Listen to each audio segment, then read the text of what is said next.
Assalamualaikum dan salam sejahtera. Nama saya El-Amin bin Syahrin dari SK Sungai Lang. Hari ini kita akan meneroka sebuah kawasan pertanian yang unik di Selangor, iaitu Tanjung Karang. Tetapi kali ini kita lihat dalam versi Minecraft. Jom kita tengok bagaimana kawasan sawah padi dibina dalam dunia blok. Dalam dunia sebenar, Tanjung Karang terkenal dengan penanaman sawah padi yang luas. Dalam Minecraft, kawasan ini dibina menggunakan blok seperti grass block, water canal dan tanaman seperti wheat untuk menyerupai sawah padi. Kita boleh lihat sistem pengairan dibina menggunakan air yang mengalir di antara tanaman. Sama seperti di dunia sebenar untuk memastikan padi sentiasa mendapat bekalan air yang mencukupi. Seterusnya, rumah kampung dibina menggunakan blok kayu bagi menggambarkan kehidupan masyarakat di Tanjung Karang.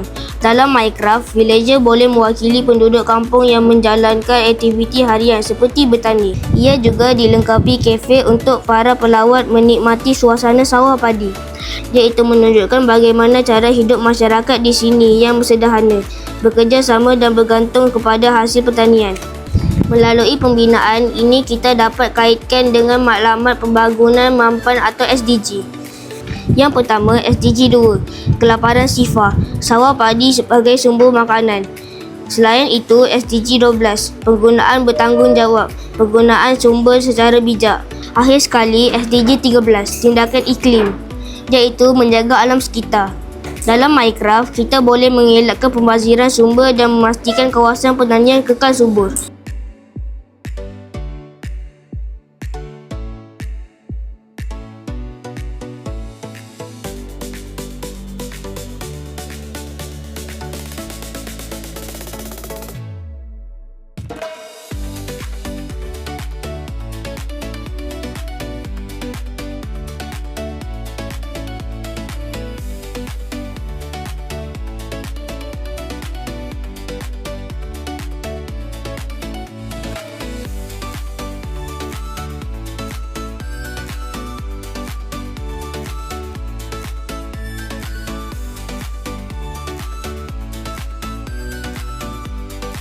Kesimpulannya, Tanjung Karang bukan sahaja penting dalam dunia sebenar, tetapi juga boleh diterokai secara kreatif dalam Minecraft.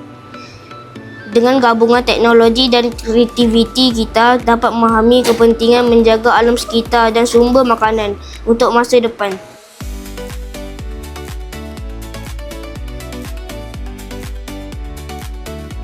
Terima kasih kerana menonton.